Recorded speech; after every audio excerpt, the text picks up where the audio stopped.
الحمد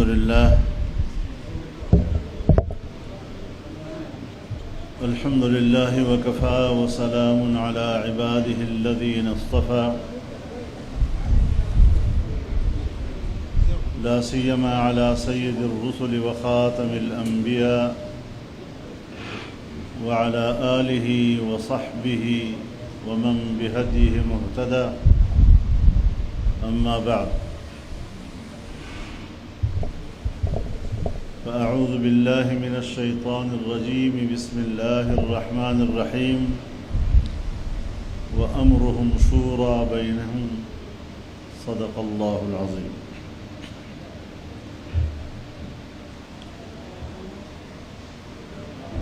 دغه درنې جرګې مشره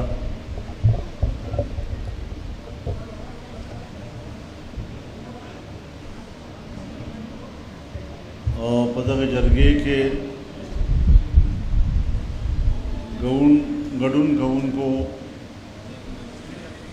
د قومونو مشرانو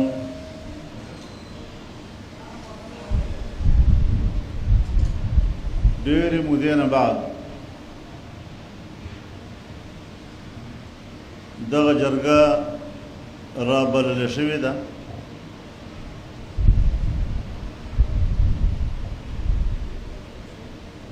څه نوي داسې حالات مخې ته راغلل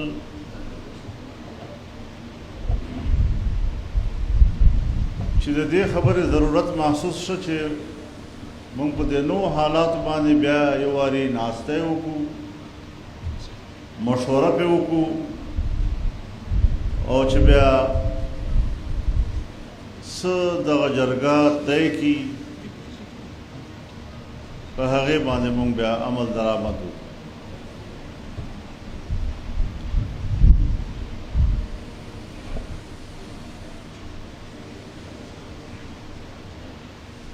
دلته زموږ په دې جرګه کې قبایلي مشران ناست دي. زیات تر تعلق د فاټا سره ده.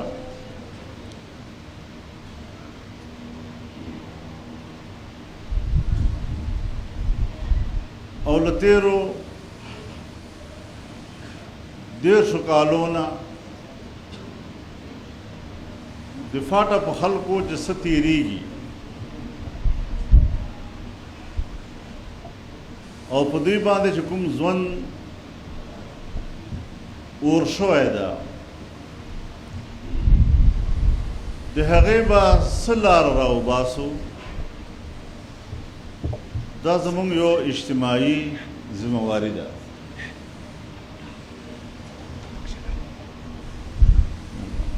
زما محترم ورونو،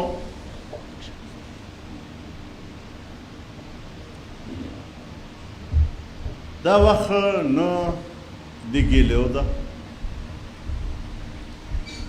دا وخت نه د یو بل ته پیغور ورکولو ده، دا وخت نه د دې ده چې زه تا ته ووایم چې ته صحیح وې زه خطا وم یا زه صحیح وم ته خطا وې.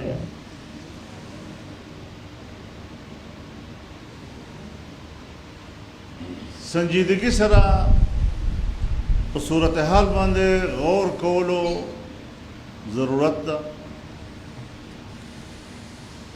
خو زه به صرف د دغه جرګې یو پس منظر تاسو ته واضح کړم چې دا جرګه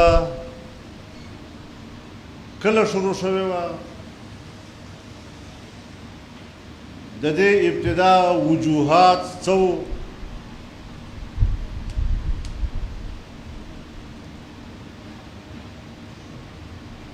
اکثر مشران خو په تسلسل سره په جرګو کې شرکت کوي، خو بعض مشران به داسې هم وي چې هغه مسلسل شرکت نه وي کړی، نو کیدای شي هغو ته پس منظر واضح نه وي.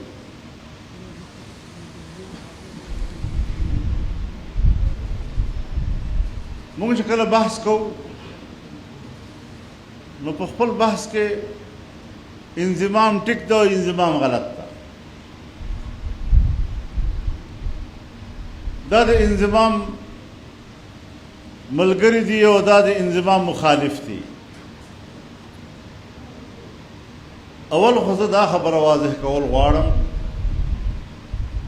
چې دا موضوع په دوو ټکو کې بند نه ده.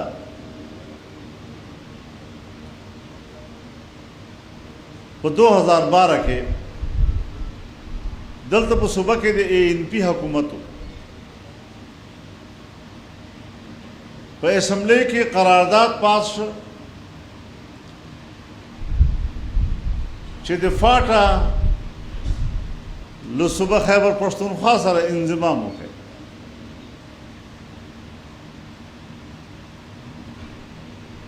په هغه وخت کې غالباً د جولای میاشت و او 14 تاریخ و. आवाज بدل دی که نه؟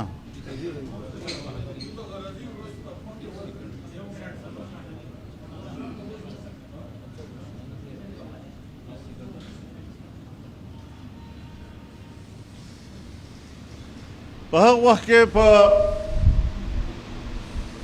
نشترحال کې اوله جرګه مونږ راوغوښتله. مونږ خپلو ملګرو ته دا هدایات ورکړي وو چې د فاټا خپله یوه دنیا ده، دا قبایل دي، هر قبیله معلومه ده، د هر قبیله نسب معلوم ده، د هر قبیله خاوره معلومه ده، د هر قبیله کلی معلوم ده. دا دعوتنامه به تاسو یوسئ او چې په حقیقي معنو سره په علاقو کې د قومونو له پلارو نیکو مشران ملکان راغلي دي هغو ته به دا ورسوئ. هسې شمېر به نه پوره کوو. هغه خلک چې قومونو مشران تسلیم کړي دي، قبیلو مشران تسلیم کړي دي، په هر جرګه کې د دوی مشري دوی کوي، نمایندګي دوی کوي، هغه کسانو ته ځان ورسوئ چې مونږ یو حقیقي معنو سره د قبایلو یو نماینده جرګه برابره کړو او هغو نه په صورتحال باندې مشوره وکړو. چنانچه د مشورې اولنی اجلاس وشو. که تاسو خبره یاد نه وي چې زه در یاده کوم، زمونږ موضوع قطعا دا نه و چې انضمام دی وي یا انضمام دی نه وي. زمونږ موضوع دا و چې اسمبلی دا قرارداد پاس کړی ده چې انضمام دی وشي. نو اوس دا خو د قبایلو د سیاسی مستقبل فیصله ده. 125 کاله دغو قبایلو یو نظام لاندې ژوند تیر کړی ده. د دوی یو خپل سیاسی قبایلی رواجی یو نظام په علاقو باندې نافذ ده، په هغې کې دوی لوی شوي دي، نسلونه پکې لوی شوي دي، د ژوند یو خپل خاص بود و باش ده. په هغې حوالې سره مونږ ته په مخ کې څه لارې دي؟ نو مونږ 3 لارې ولټولې. اوله دا چې د قبایلو هغه زوړ سټیټس FCR پولیټیکل ایجنټ او ظاهره خبره ده چې پاکستان جوړ شو او بانی پاکستان جناح صاحب خیبر ته راغی او 1892 کې چې پیرنګیانو سره کومه معاهده د افغانانو شوې وه او د فاټا د دغې منطقې تعین د دغې حیثیت چې کوم ټاکلی شوی و هغه یې واپس قبایلو ته ورکړ او قبایلو پاکستان سره د الحاق اعلان وکړ. نو په هغه صورت کې خو ډیورن کرښه هم وه او که مونږ هر څومره ووایو چې دا پاک افغان بارډر ده خو دا به زموږ یک طرفه خبره وي، دا به د افغانستان شاید هغه دپاره قبوله نه وي. د هغو معاهدو لرویه په دغه منطقې کې یک طرفه نه پاکستان رد و بدل کولی شي نه افغانستان. مونږ د افغانستان د بېقرارۍ نه فایده واخیسته او یک طرفه اقداماتو فیصلې مو وکړلې. نو چې کله دا صورتحال جوړ شو نو جرګې دا تجویز پاس کړ چې که تاسو انضمام کول غواړئ لکه چې اسمبلی قرارداد پاس کړی دی، که تاسو د فاټا هغه زوړ سټیټس برقرار ساتل غواړئ لکه د زړو معاهداتو په رڼا کې، او یا دا چې تاسو فاټا ته یو نوې مستقله صوبه ورکئ. دا درې خبرې په هغه وخت کې که ما حافظه صحیح کار کوي نو دې باندې زموږ اتفاق رایې شوی و. دام نه دی ویلي چې انضمام یا نه یا او زوړ حیثیت برقرار ساتل یا او یا نه، دام نه دی ویلي. صوبه جوړول او یا نه، دام نه دی ویلي. دام ویلي دي چې دا درې صورتونه ممکن دي. په دې کې فاټا له خلکو سره مشوره وکړئ، له خلکو رایه واخلئ. فاټا عوام څه غواړي لږ چې دا کاروایي تاسو په فاټا کې وکړئ نو دا عمل به تاسو ته په کشمیر کې په کار درځي او هندوستان په مقابله کې به په دنیا کې د کشمیر موقف تا نور هم مضبوط شي چې زه خپلو قبایلو نه تپوس کوم او د سیاسي مستقبل فیصله کوم نو د کشمیر په باره کې به هم د کشمیرانو په رایه باندې د دوی مستقبل فیصله کړي. دا ټولې خبرې مو ورته وکړې، لیکن زمونږ د دغه جرګې 14 کسیزو نماینده وفد تمامو ایجنسیو ته لاړ. په تمامو ایجنسیو کې جرګې وکړلې او د هر ایجنسۍ د خلکو حاضري له 3000 نه واخله تر 5000 پورې خلکو په هغو جرګو کې شرکت وکړو چې کوم رپورټ مونږ ته دغه 14 کسیز وفد راکړ هغې مطابق خبره کوم.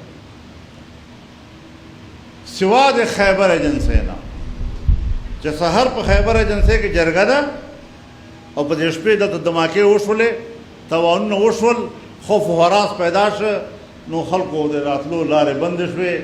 هغه جرګه شاید کمزورې وه، نور خو د هغې نه علاوه په تمامو ایجنسیو کې دا خلک لاړل او ډېر په خود اعتمادۍ سره یې خلکو سره خبره وکړه. بیا سرکار یو وفد جوړ کړ، سرتاج عزیز صاحب په مشرۍ کې یو کمیټي جوړه شوه، هغو چکر ولګاو. دا زه غایبانه خبره نه کوم، سرتاج عزیز صاحب ما ته په خپله وویل، زموږ مشر ده، زموږ قابل احترام ده، الله دې نور عمر کړي. ما ته یې په خپله وویل چې زموږ خلک لاړل، قبایلو سره یې ولیدل، په هر ایجنسۍ کې د 300 نه واخه تر 500 پورې خلک موجود وو. ما ستا د سرکار له وفد سره د 300 نه 500 پورې خلکو لیدلی دي او زمونږ د جرګې نمایندګانو سره له 3000 نه تر 500 پورې خلکو لیدلی دي. بیا هغه رپورټ دوی لیکلی و، په هغه رپورټ کې چې کومې کمزوریانې وې مونږ هغه راوایستلې او ما په پارلمنټ کې بیان کړلې. ما په هغې کې یو سوال وکړ چې ته په دا خپل رپورټ کې وایې چې مونږ به تر 10 کالو پورې 1000 اربه روپۍ قبایلو ته ورکوو، هر کال 100 اربه. دې دپاره چې مونږ هلته په قبایلو کې انفراسټرکچر جوړ کړو، سړکونه، بجلی، اسپتالونه سکولونه کالجونه یونیورسټۍ او د قبایلو د زندګۍ بود و باش معیار د سټل علاقې سره برابر کړو. دا تاسو په رپورټ کې لیکلي دي. نو ما چې ته په خپله وایې چې دا مقاصد به زه حاصلوم، سټل سره به زه قبایل برابروم، 10 کاله به ما ته په کار وي او په 10 کالو کې به زه ورته هر کال 100 اربه روپۍ ورکوم. نو مال بیا جلدي څه ده، خو یو وار دا کار مکمل کړئ، 10 کاله مکمل کړئ، تر هغې به پته هم ولګي چې ته واقعیتاً پیسې ورکوې یا نه ورکوې، تا پیسې په صحیح ځای باندې لګي یا نه لګي، قبایل په دې باندې واقعیتاً تا ته خوشامند وایي او که په تا اعتراضونه کوي، څه حالات جوړېږي. 10 کالو کې به هر څه سپین تور را میدان ته شي او دا خبره به واضحه شي. خو دوی وایي چې نه اوس یې کوو. ما له قبایلو سره په آئین کې تړلي 1 دفعه یا 2 دفعې دي. دا 1 یا 2 دفعې به ته ختمې او دا تمام آئین 1.5 یا 200 دفعې به یکدم د دوی په ملا باندې بار کې. په دې چېرې بحث ضرورت هم شته که نشته؟ لږ خو بحث به وکړئ سملی کې، دا خبره خو واضح شي. بغیر د بحث نه قرارداد یې وارې پاس کړ، نواز شریف صاحب په وخت کې پاس شو. ما سره په دغه وخت کې د هغه وخت آرمی چیف جنرال باجوه ولیدل په پارلیمنٹ هاوس کې، او ما تر مخکې دا خبره کړې ده، دا خبره چې په پټه نه کوم، ستاسو خلکو کې کوم مخکې هم کړې ده. په وضاحت سره ما ته وویل چې مولوي صاحب ته موږ ډول مشکلات پیدا کړي،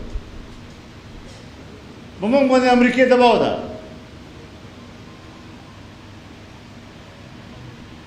او تر اسلام آباده پورې به په موږ باندې بمبارانه شروع شي.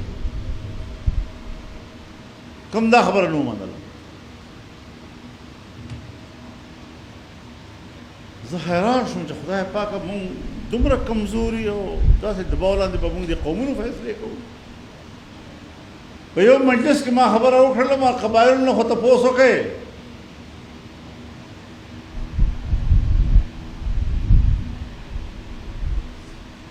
ما ته اوس هم ډېر افسوس راځي په دې خبره.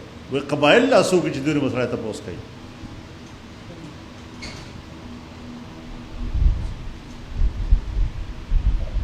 ما ته باجوه صاحب وویل چې ته خو قبایلي نماینده نه یې، قبایلي نمایندګان خو ټول مونږ سره دي. ما ورته وویل ما ګوره ته خبر یې تا سره څومره قبایلي ممبران دي؟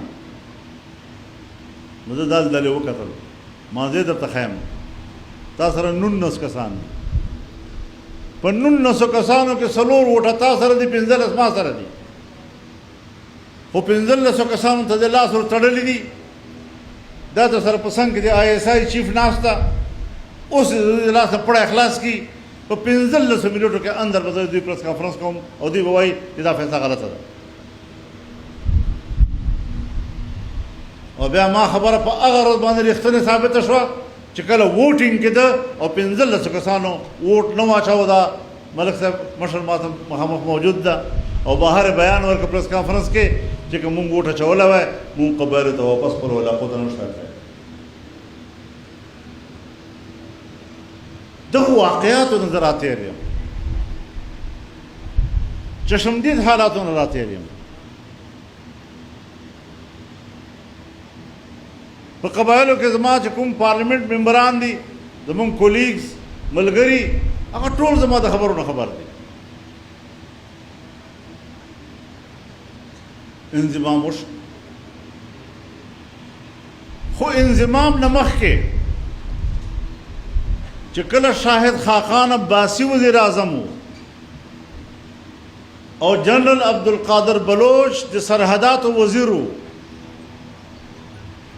دواړه ما ته راغلل کور ته او ما ته یې ویې چې دا زمونږ د خپل فیصلو 25 نکات دي. په دې 25 نکاتو کې له فاټه سره هغه نکتې چې تور سره اختلاف لري څلور دي. په دې څلورو کې دا ټول انضباب سره تړلې خبرې دي، موږ دا واپس اخلو.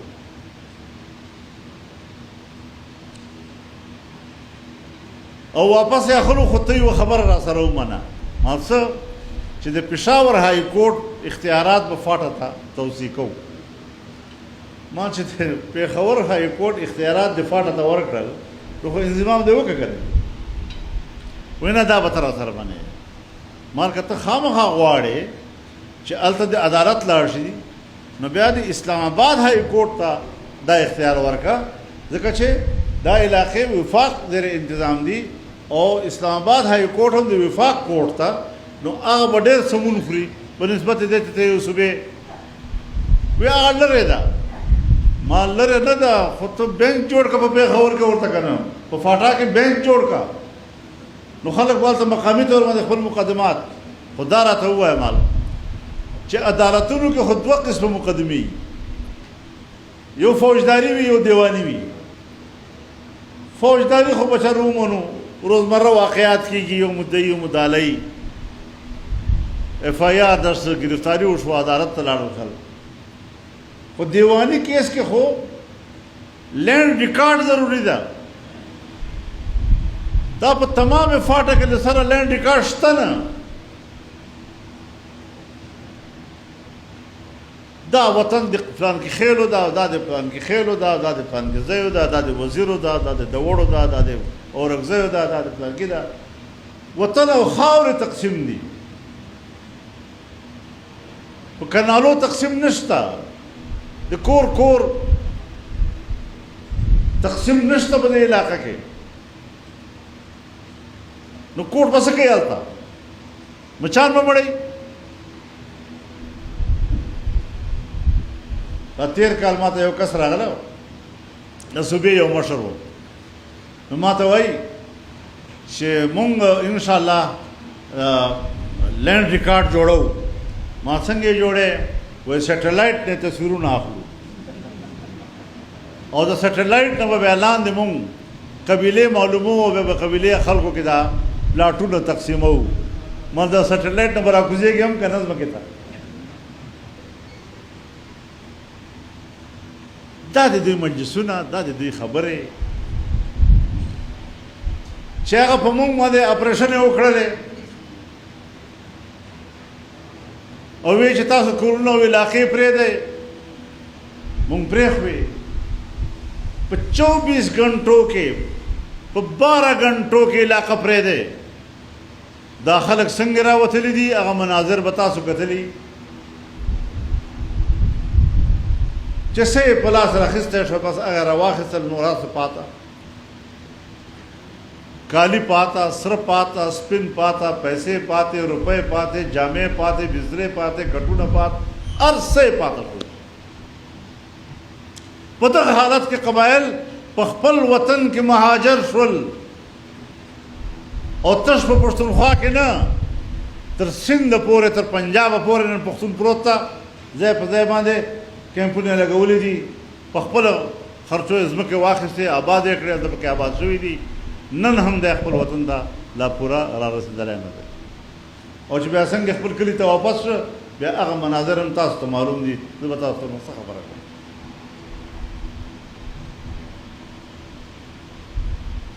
له دغو حالاتو نه مونږ تېر شوي یو.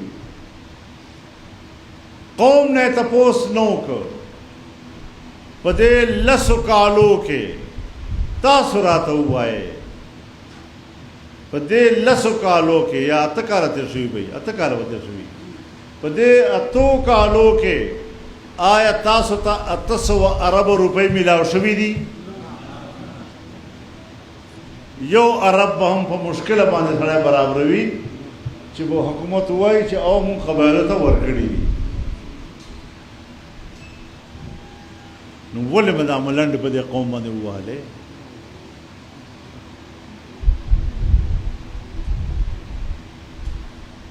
زما قبایل په پښتونخوا دنیا کې له ټولو نه محترم قوم بللی کېده. زما قبایل خپله شامله لرله.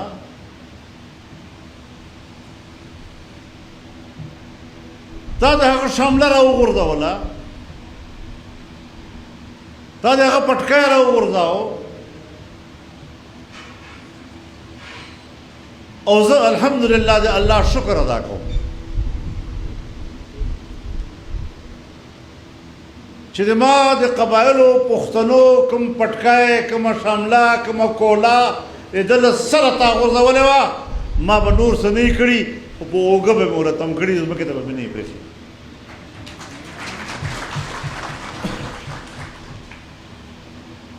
او که دا ګناه وي نو دا ګناه مې کړې ده. په دغه ګناه به انشاءالله جنت ته ځم.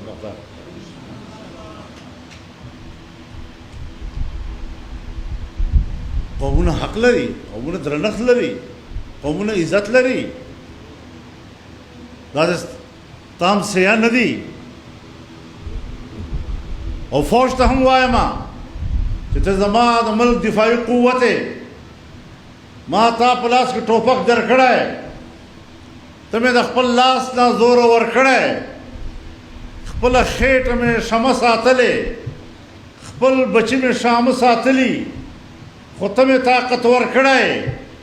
نن ته په قبایلو کې پروت امسیه او په ما حکومت کې ما ته امسیه وایې.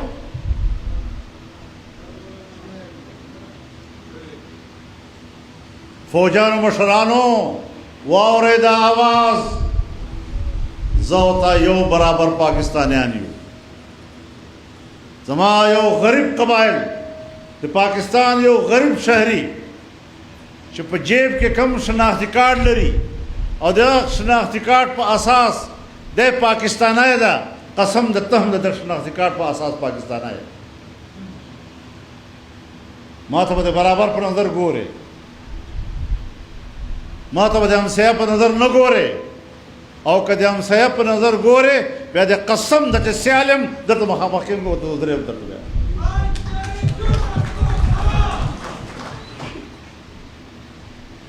پښتون سړی بې سیالی ژوند نشي تېرولی.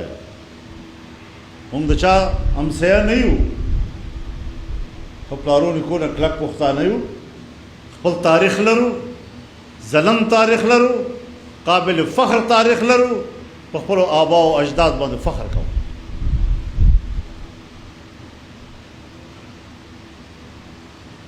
خو راځئ چې اوس مسئلې ته وګورو. نن چې ما خو هلته هم درته نه دي ویلي چې انضمام کوه یا مه کوه، ما خو درته نه دي ویلي چې حیثیت مې ضرور برقرار ساته یا مې مه ساته، ما خو درته نه دي ویلي چې ما نه صوبه جوړه کړه یا مه صوبه جوړه وه.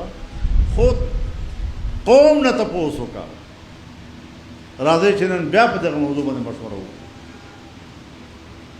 انضمام، حمایت او مخالفت خو دومره یو پته خو ولګېده، رای اختلاف هر چاته شته، سوچ او فکر اختلاف هر چاته شته، خو زه په دغه سوچ باندې حیران یم.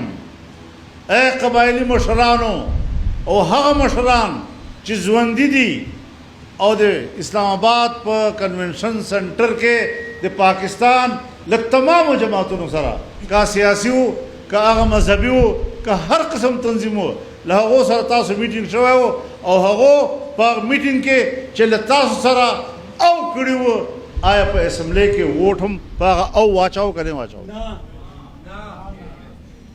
خبره خو دغه ده.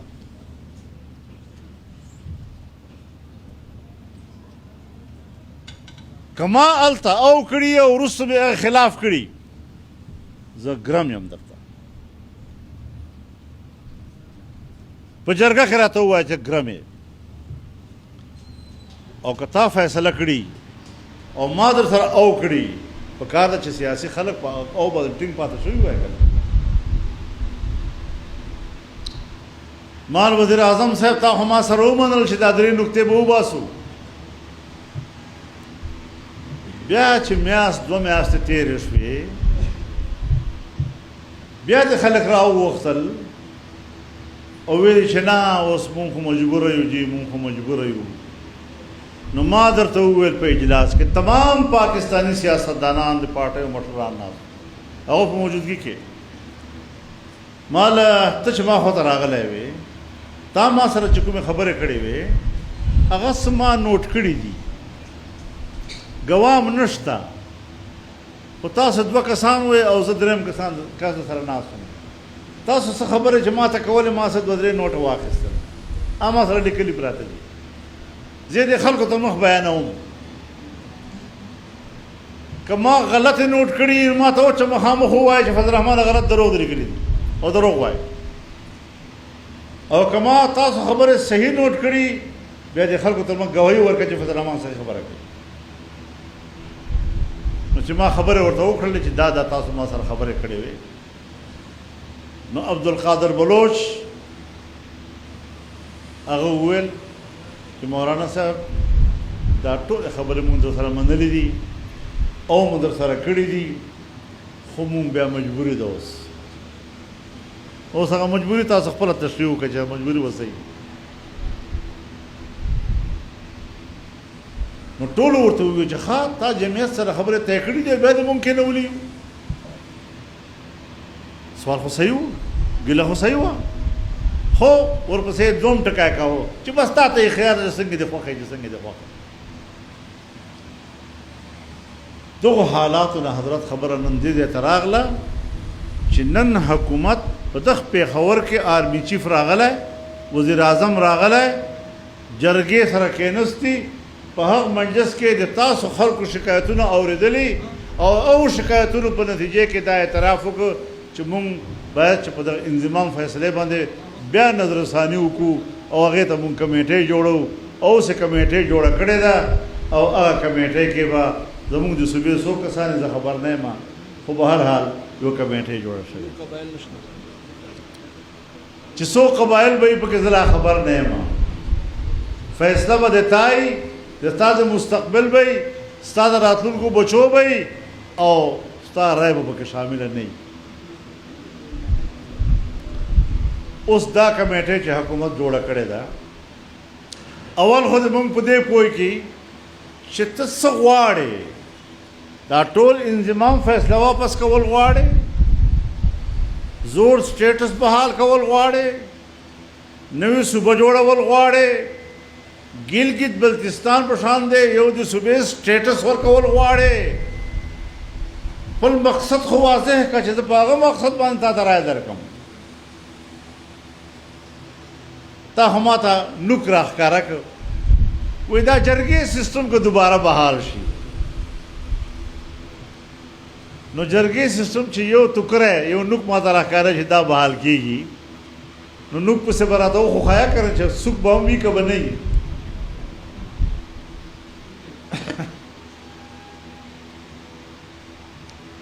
دا ټولې خبرې حضرت مبهمې روانې دي په تیارو کې روان یو د پاکستان ذمہ دارو خلکو مونږ په تیارو کې اچولی یو او راتلونکی سفر هم په دغه تیارې کې را باندې کوي ځکه مونږ د ضرورت محسوس کړ چې یو ځلې بیا پکې په دې خبره باندې که چا د انضمام حمایت کړی و دا د حق و د حق نشم والا که چا د انضمام مخالفت کړی و دا د حق و مونږ د چا حق نه و نه چاته مونږ پیغور ورکوو خدا یو حقیقت ده چې مونږ به نارې کولې چې انضمام تجربه ناکامه شوه که تجربه دې کامیابه کړې وای خو نن به ما لاس جوړ کړي وو چې وروره ما خو رایه غلطه وه تاسو خو ډېره ښه منصوبه جوړه کړې وه قبایل مو آباد کړل خو د هغې نه زیات مو بدامنۍ ته راوستل او صرف بدامني نه ده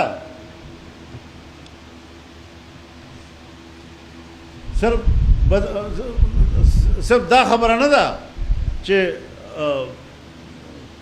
فاټه دوباره بحال کوو بد امني د بخت نه زیاته شوه ته ما ته وایي علاقه پرېږده کلي خالي کا نو ما دا کلي خالي کړي دي په 24 غنټې کې مې هم خالي کړي دي په 12 غنټې کې مې هم خالي کړي دي زه نن هم په پاکستان کې ځای په ځای مهاجر پروت یم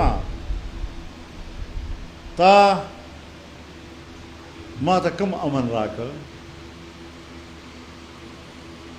چې په هغه وخت کې بدامني وه